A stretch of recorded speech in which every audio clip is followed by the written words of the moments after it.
ನಮಸ್ಕಾರ, ವನಶ್ರೀ ಚಾನಲ್ಗೆ ಸ್ವಾಗತ. ಹೊಸ ವೀಡಿಯೋಸ್ಗಾಗಿ ಪಕ್ಕದಲ್ಲಿರುವ ಬೆಲ್ಲೈಕನ್ ಮೇಲೆ ಕ್ಲಿಕ್ ಮಾಡಿ ಆಲ್ ಆಪ್ಷನನ್ನು ಸೆಲೆಕ್ಟ್ ಮಾಡಿಕೊಳ್ಳಿ. ಇವತ್ತಿನ ಧಾರಾವಾಹಿ ಬಂದು ನಿನ್ನ ಕತೆ ನನ್ನ ಜೊತೆ. ಈ ಧಾರಾವಾಹಿ ಹೇಗೆ ಮೂವ್ ಆಗುತ್ತೆ, ಏನೇನು ಪ್ರಾಬ್ಲಮ್ ಇದೆ ನೋಡೋಣ ಬನ್ನಿ. ಮತ್ತು ಕತೆಗಳಲ್ಲಿ ತುಂಬಾ ಸ್ವಾರಸ್ಯ ಇರೋದರಿಂದ ಇಂಥ ಧಾರಾವಾಹಿಗಳು ತುಂಬ ದಿನ ಓಡ್ತವೆ. ಹೌದು, ತುಂಬ ಚೆನ್ನಾಗಿರ್ತವೆ. ಪ್ರತಿಯೊಬ್ಬರು ಜನನೂ ನೋಡ್ತಾರೆ ಇದನ್ನು. ಹಾಗಾಗಿ ಮನಸ್ಸಿಗೆ ಒಂಥರ ಹಿತವಾಗಿ ಬರ್ತವೆ. ಮತ್ತು ನಾಳೆ ಇದೇ ಯಾವ ಟೈಮಿಗೆ ಬರುತ್ತೆ ಅನ್ನೋದು ನಾವು ಕೂಡ ಕಾಯ್ತಾ ಇರ್ತೀವಿ ಅಲ್ವಾ, ಇಂಥ ಧಾರಾವಾಹಿಗಳು ನೋಡೋದಕ್ಕೆ.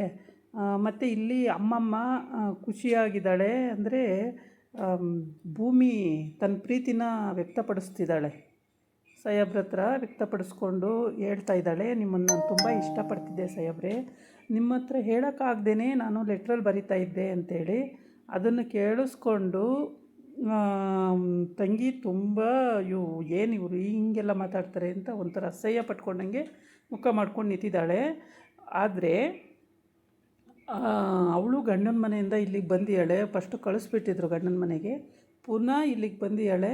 ಮತ್ತೇನು ಮನೆ ಹಾಳು ಕೆಲಸ ಮಾಡ್ತಾಳೋ ಗೊತ್ತಿಲ್ಲ. ಅವ್ರು ಚಿಕ್ಕಮ್ಮನ ಜೊತೆ ಸೇರಿಕೊಂಡು, ಚಿಕ್ಕಮ್ಮನ ಮಗಳ ಜೊತೆ ಸೇರಿಕೊಂಡು ಏನಾದರೂ ಮನೆ ಹಾಳು ಕೆಲಸ ಮಾಡೋಕ್ಕೆ ರೆಡಿಯಾಗಿ ಬಂದಿದ್ದಾಳೆ. ಆಮೇಲೆ ಇಲ್ಲಿ ಭೂಮಿಗೆ ಇಂಜೆಕ್ಷನ್ ಕೊಡಬೇಕಾಗುತ್ತೆ. ಅವಳಿಗೆ ಇಂಜೆಕ್ಷನ್ ಅಂದರೆ ತುಂಬ ಭಯ. ಇಂಜೆಕ್ಷನ್ ತೊಗೊಳ್ಳೋದು ಅಂದರೆ ಬೇಕಾದ್ರೆ ಮಾತ್ರೆ ಕೂಡ ತಗೊಳ್ತಾಳೆ, ಹಾಗೆ ಕೂಡ ಇದ್ದುಬಿಡ್ತಾಳೆ. ಇಂಜೆಕ್ಷನ್ ಅಂದರೆ ಭಯ. ಆದರೆ ಈ ಪ್ರೀತಿ ವ್ಯಕ್ತಪಡಿಸ್ಬೇಕಾದ್ರೆ ಅವಳು ಆ ಕಡೆ ಗಮನ ಎಲ್ಲ ಅವಳು ಗಂಡನ ಕಡೆ ಇರುತ್ತೆ. ಆವಾಗ ಅವಳು ಮೈದಾ ಹಿಂದಿಂದ ಬಂದು ಇಂಜೆಕ್ಷನ್ ಕೊಟ್ಟೇ ಬಿಡ್ತಾನೆ. ಇಂಜೆಕ್ಷನ್ ಕೊಟ್ಟ ತಕ್ಷಣ ಹುಷಾರಿಲ್ಲ ಅನ್ನೋ ಒಂದು ಉದ್ದೇಶಕ್ಕೆ ಇಟ್ಕೊಂಡು ಇಂಜೆಕ್ಷನ್ ಕೊಟ್ಟ ತಕ್ಷಣ ಅವಳಿಗೆ ಗೊತ್ತೇ ಆಗಲ್ಲ. ಆಮೇಲೆ ಹೇಳ್ತಾನೆ, ಇವಾಗ ಅದಕ್ಕೆ ನಿಮಗೆ ಇಂಜೆಕ್ಷನ್ ಕೊಟ್ಟಾಯಿತು ಅಂತ. ಯಾವಾಗ ಅಂದರೆ ನೀವು ಇಲ್ಲಿ ಮಾತಾಡ್ತಾ ಇದ್ರಲ್ಲ ಅಣ್ಣನ ಹತ್ರ ಪ್ರೀತಿ ಇದೆ ಹಾಗೆ ಹೀಗೆ ಅಂತ, ಆವಾಗಲೇ ಕೊಟ್ಬಿಟ್ಟೆ ಅಂತ ಹೇಳ್ತಾನೆ. ಹೌದಾ, ನಂಗೆ ಗೊತ್ತೇ ಆಗಲಿಲ್ಲ ನೋಡಿ, ಇಂಜೆಕ್ಷನ್ ಕೊಟ್ಟಿದ್ದೇ ಗೊತ್ತಾಗಲಿಲ್ಲ ಅಂತ. ಆಮೇಲೆ ಭೂಮಿ ಅಮ್ಮ, ಭೂಮಿಯ ಅತ್ತೆ ಎಲ್ಲ ತುಂಬ ಖುಷಿಪಟ್ಟು ಪ್ರೀತಿನ ವ್ಯಕ್ತಪಡಿಸಿದ್ದು ಖುಷಿಗೆ ತುಂಬಾ ಖುಷಿಪಡ್ತಾರೆ. ತುಂಬ ಕುಣಿದಾಡಬೇಕು ಅನ್ನೋಷ್ಟು. ಆದರೆ ಭೂಮಿ ಅವ್ರ ಸಾಹೇಬ್ರ ಮುಖ ನೋಡಿಕೊಂಡು ಹೇಳ್ತಾಳೆ. ಆದರೆ ಸಾಹೇಬರು ಒಂದು ಸಲ ಜಗಳ ಆಡ್ತಾರೆ, ಒಂದು ಸಲ ಸರಿ ಹೋಗ್ತಾರೆ. ಇವ್ರ ಹತ್ರ ಹೇಗಪ್ಪ ಜೀವನ, ಆದರೆ ಇವ್ರನ್ನ ಪೂರ ಪ್ರೀತಿ ಮಾಡಿಬಿಟ್ಟಿದ್ದೀನಿ, ಹೇಗೆ ಇವ್ರನ್ನ ಬಿಟ್ಟಿರೋದು ಅನ್ನೋದು ಅವಳದು ಡೌಟ್ ಇದೆ. ಆ ಡೌಟಲ್ಲಿ ಅವಳು ಏನು ಮಾಡಬೇಕು ಅಂತ ಗೊತ್ತಿಲ್ಲ, ಆದರೆ ಹೇಳಿಬಿಟ್ಟಿದ್ದಾಳೆ ಪ್ರೀತಿ ಇದೆ ಅಂತ ಡೈರೆಕ್ಟಾಗಿ ಹೇಳಿದ್ದಾಳೆ. ಇವಾಗ ಆ ಪ್ರೀತಿನ ಉಳಿಸ್ಕೋಬೇಕು. ಆಮೇಲೆ ಅವಳೇನು ಮಾಡ್ತಾಳೆ, ಎದ್ದುಬಿಟ್ಟು ರೂಮಿಗೆ ಹೋಗ್ತಾಳೆ. ರೂಮಿಗೆ ಒಂದೇ ಉಸಿರಿಗೆ ಹೋಗ್ತಾಳೆ. ಆಮೇಲೆ ಇವನು ಇಷ್ಟೊಂದು ಪ್ರೀತಿಸ್ತೀಯ ನೀನು ನನ್ನನ್ನು, ನಂಗೆ ಗೊತ್ತೇ ಆಗಲಿಲ್ಲ ನೋಡು, ನೀನು ಇಷ್ಟೊಂದು ಪ್ರೀತಿಸ್ತೀಯ ಅಂತ ನಂಗೆ ಗೊತ್ತೇ ಇರಲಿಲ್ಲ. ಇಷ್ಟೂ ಪ್ರೀತಿ ಇಟ್ಕೊಂಡು 1 ವರ್ಷದಿಂದ ಏನಕ್ಕೆ ನನ್ನ ಹತ್ರ ಹೇಳಲಿಲ್ಲ. ನನಗೆ ಇವನು ಬಿಹೇವಿಯರು ಆ ಥರ ಇದೆ. ಆದರೆ ಭೂಮಿ ಬಾಯ್ಬಿಟ್ಟು ಹೇಳಿಬಿಟ್ಟಿದ್ದಾಳೆ. ಇವಾಗ ಭೂಮಿ ಹೇಳಿದ ಮೇಲೆ ಇವನಿಗೆ ಮನವರಿಕೆ ಆಗಿದೆ. ಆದರೆ ಇಷ್ಟು ದಿನ ಹೇಳಿಲ್ಲಲ್ಲ ಅನ್ನೋದೊಂದು ಬೇಜಾರಿದೆ. ಆಮೇಲೆ ಭೂಮಿ ರೂಮಿಗೆ ಹೋಗ್ತಾಳೆ, ಆಮೇಲೆ ಸತ್ಯ ರೂಮಿಗೆ ಹೋಗ್ತಾನೆ, ಆಮೇಲೆ ಇವನು ಕೂಡ ರೂಮಿಗೆ ಹೋಗ್ತಾನೆ. 3 ಜನ ರೂಮಿಗೆ ಹೋಗ್ತಾರೆ. ಆವಾಗ ಅವಳು ಸೂಟ್ ಕೇಸಿಂದ ಒಂದು ಡೈರಿ ತೆಗೆದು ಓದೋಕ್ಕೆ ಅಂತ ತಗೊಂಡಿರ್ತಾಳೆ. ಅಷ್ಟೊತ್ತಿಗೆ ಅವಳ ಗಂಡ ಅಲ್ಲಿಗೆ ಹೋಗ್ತಾನೆ. ಹೋಗ್ಬಿಟ್ಟು ಏನು ಡೈರಿ ಇಟ್ಕೊಂಡು ಮುಚ್ಚಿಟ್ಕೊಂಡಿದ್ದೀಯ, ಬರೆದು ಅಂತ ಹೇಳ್ಬಿಟ್ಟು ಬೈಕೊಂಡು ಇದು ಮಾಡ್ತಾನೆ. ನಾನು ನಿಜ ಹೇಳಿದ್ರೂ ಬೈತೀರಾ, ಸುಮ್ಮನೆ ಇದ್ದರೂ ಬೈತೀರಾ, ನಾನು ಏನು ಮಾಡಲಿ ಸಾಹೇಬ್ರೆ ನಿಮಗೆ ಅಂತಾಳೆ. ಆಮೇಲೆ ಅವನಿಗೂ ಸಿಟ್ಟು ಬಂದು ಅವನ ಡೈರಿನ ನೋಡ್ತಾನೆ. ನೋಡಿ ಎಲ್ಲ ಬರೆದಿರ್ತಾಳೆ ಇವಳು, ನಿಮ್ಮನ್ನು ಬಿಟ್ಟರೆ ನನಗೆ ಬೇರೆ ಯಾರೋ ಗತಿ ಇಲ್ಲ, ನಿಮ್ಮನ್ನೇ ನಾನು ತುಂಬ ಇಷ್ಟಪಡ್ತಾಯಿದ್ದೀನಿ, ನನ್ನ ಜೀವನ ಪೂರ್ತಿ ನಿಮ್ಮ ಜೊತೆ ಇರಬೇಕು ಅಂತಿದ್ದೀನಿ, ನೀವು ಯಾವತ್ತೂ ನನ್ನನ್ನು ಕೈ ಬಿಡಲ್ಲ ಅಂದ್ಕೊಂಡಿದ್ದೀನಿ. ಹೀಗೆ ಅವಳ ಅಂತರಂಗದ ಮಾತುಗಳನ್ನೆಲ್ಲ ಹೇಳ್ಕೊಂಡಿರ್ತಾಳೆ. ಈ ಕಡೆ ಇವನು ಆ ಡೈರಿನ ಓಪನ್ ಮಾಡ್ತಾನೆ. ಇವಾಗ ಓಪನ್ ಮಾಡಿದಾಗ ಅದರಲ್ಲಿ ಎಲ್ಲದೂ ಬರೆದಿರೋದು ಇವನಿಗೆ ಗೊತ್ತಾಗುತ್ತೆ. ಪ್ರತಿಯೊಂದು ವಿಷಯನೂ ಇವಳು ಬರೆದಿಟ್ಟಿರ್ತಾಳೆ.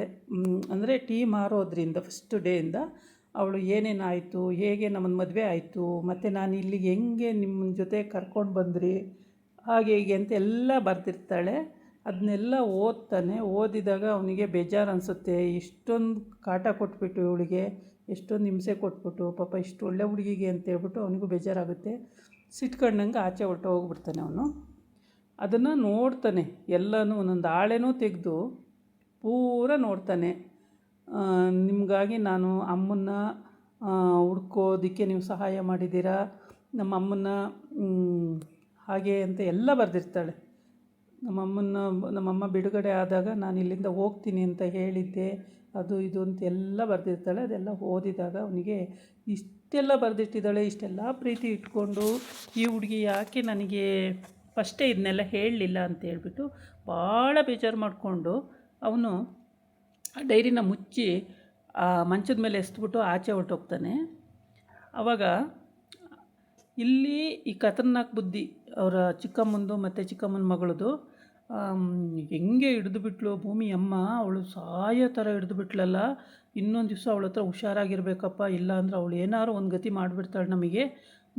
ಆವಾಗಲೇ ನಾನು ಅವಳನ್ನು ಸಾಯಿಸ್ಬಿಡ್ಬೇಕಾಗಿತ್ತು, ಬಿಟ್ಟಿದ್ದೇ ತಪ್ಪಾಯಿತು. ನೋಡು, ಅಕ್ಕ ತಂಗಿರಲ್ಲೇ ಈ ರೀತಿ ಡೌಟ್ ಇರುತ್ತೆ. ಎಲ್ಲ ಅಕ್ಕ ತಂಗಿರು ಹೀಗೇನಾ? ಅಕ್ಕ ತಂಗಿರು ಅಂದರೆ ಎಷ್ಟು ಮುದ್ದಾಗಿರ್ತಾರೆ, ಇವಳು ನೋಡಿದ್ರೆ ಹೀಗಾಡ್ತಾಳೆ. ಇವಳಿಗೆ ಬರೀ ದುಡ್ಡು ಆಸ್ತಿ ಇದೇ ಬೇಕಾಗಿರೋದು, ಬೇರೆ ಏನೂ ಬೇಕಾಗಿಲ್ಲ ಇವಳಿಗೆ. ಆ ರೀತಿ ಇವಳ ಬಿಹೇವಿಯರು. ಕುತ್ತಿಗೆನ ಮುದ್ದೆ ಹಾಕ್ಬಿಡ್ತಾಯಿದ್ಲು, ಬಿಟ್ಟಿದ್ರೆ ಇನ್ನೊಂದು ಸ್ವಲ್ಪ ಹೊತ್ತು. ಹೆಂಗೋ ಕಿರ್ಚಿದ್ಕವರೆಲ್ಲ ಬಂದಿದ್ದಕ್ಕೆ ನಾನು ಕುತ್ತಿಗೆ ಉಳ್ಕೊಂತು, ಇಲ್ಲಾಂದ್ರೆ ಮೂಳೆನೇ ಮುರಿದ್ಬಿಟ್ಟಿರೋಳು ಅಂತ ಹೇಳ್ತಾಳೆ ಮಗಳ ಹತ್ರ. ಇದಕ್ಕೆ ಸೊಲ್ಯೂಷನ್ ಏನು ಮಮ್ಮಿ, ಯಾವಾಗಲೂ ಇದೇ ಆದರೆ ಏನು ಕತೆ ಅಂತ ಮಗಳು ಹೇಳ್ತಾಳೆ. ಆಮೇಲೆ ಇದನ್ನೇ ಎಲ್ಲ ಮಾತಾಡ್ತಾ ಇರುವಾಗ ಮಗಳು ಸಾಕಾಗ್ಬಿಟ್ಟಿದೆ ಇದನ್ನು ನೋಡಿ ನೋಡಿ ನೋಡಿ ನೋಡಿ, ಒಂದು ವಿಷಯನೂ ಬಗೆಹರಿಯಲ್ಲ, ಬರೀ ಇದೇ ಆಗೋಗಿದೆ ಉದ್ದಕ್ಕೂ.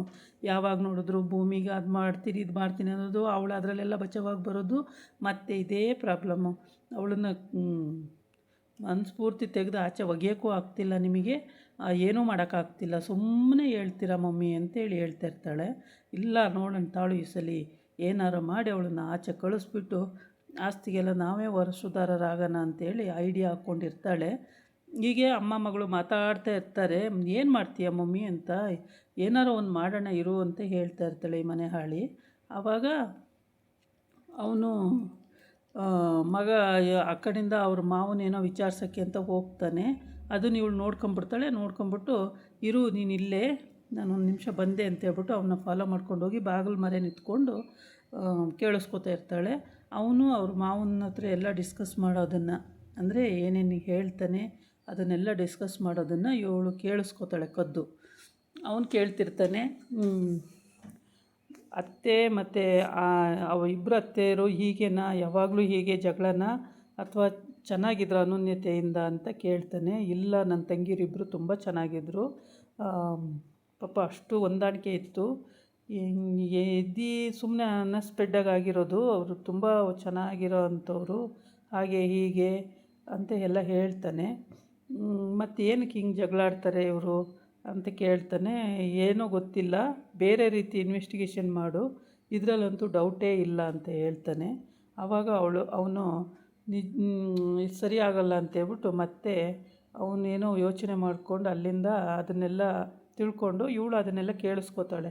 ಹಾವು ಬಿಟ್ಟಿದ್ಲು ನೋಡು, ಅವಾಗ ಹಾವು ಬಿಟ್ಟಾಗಲೇ ಅದನ್ನು ಕಚ್ಚಕ್ಕೆ ಬಿಡ್ಬೋದಿತ್ತು, ಆದರೆ ಇವಳೇ ಬಂದು ಬಚಾವ್ ಮಾಡಿ ಅವನ್ನ ಹಿಡಿದು ಅವಳನ್ನು ಬಚಾವ್ ಮಾಡಿದ್ಲು. ಹಂಗೆಲ್ಲ ಇದ್ದಿದ್ರೆ ಅವಳನ್ನೆಲ್ಲಿ ಬಚಾವ್ ಮಾಡ್ತಾಯಿದ್ಲು ಅಂತೆಲ್ಲ ಕತೆ ಹೇಳ್ತಾನೆ. ಆವಾಗ ಇವನು ಹೌದಾ ಇಷ್ಟೆಲ್ಲ ಆಯಿತಾ, ಮತ್ತು ಈಗ ಯಾಕೆ ಹಿಂಗೆ ಆಡ್ತಾರೆ ಅಂತ ಕೇಳ್ತಾನೆ. ಅದೇನೋ ಗೊತ್ತಿಲ್ಲ, ಬೇರೆ ರೀತಿ ಇನ್ವೆಸ್ಟಿಗೇಷನ್ ಮಾಡು, ಆದರೆ ನನಗೆ ಇಷ್ಟೇ ಗೊತ್ತಿರೋದು ಅಂತ ಅವ್ರ ಮಾವ ಹೇಳ್ತಾನೆ. ಆವಾಗ ಅವ್ರ ಮಾವನ ಹತ್ರ ಇದೆಲ್ಲ ಕೇಳ್ಕೊಂಡು ಡೀಟೇಲ್ಸು ಅವನು ಆಚೆ ಎದ್ದು ಬರ್ತಾನೆ. ಎದ್ದು ಬಂದು ಏನು ಮಾಡಬೇಕು ಅಂತ ಅವನು ಯೋಚನೆ ಮಾಡ್ತಾ ಇರ್ತಾನೆ. ಯೋಚನೆ ಮಾಡುವಾಗ ಇವಳು ಆ ರೂಮಲ್ಲಿ ಬಾಗಿಲು ಸಂದಿ ನೋಡ್ತಾ ಇರ್ತಾಳಲ್ಲ, ಅವನು ಎದ್ದು ಬರೋದಕ್ಕೆ ಇವಳು ಆಚೆ ಹೋಗ್ಬಿಡ್ತಾಳೆ ಅವಳ ರೂಮಿಗೆ ಸಲೀಸಾಗಿ. ಅವಳ ರೂಮಿಗೆ ಹೋಗಿ ಅದು ಮಗಳ ಹತ್ರ ಹೇಳ್ತಾಳೆ ಅನಿಸುತ್ತೆ, ಇದಾಗಿತ್ತು ಇವತ್ತಿನ ಕತೆ. ನೀವು ಪೂರ ಎಲ್ಲೂ ಸ್ಕಿಪ್ ಮಾಡ್ದಂಗೆ ಈ ವಿಡಿಯೋನ ಫುಲ್ ನೋಡಿದ್ರೆ ನಿಮಗೆ ಅರ್ಥ ಆಗುತ್ತೆ ಕತೆ ಏನು ಅಂತ ಹೇಳ್ಬಿಟ್ಟು. ನಾಳೆ ಇನ್ನೊಂದು ಕತೆ ಜೊತೆ ಬರ್ತೀನಿ. ನಮಸ್ಕಾರ.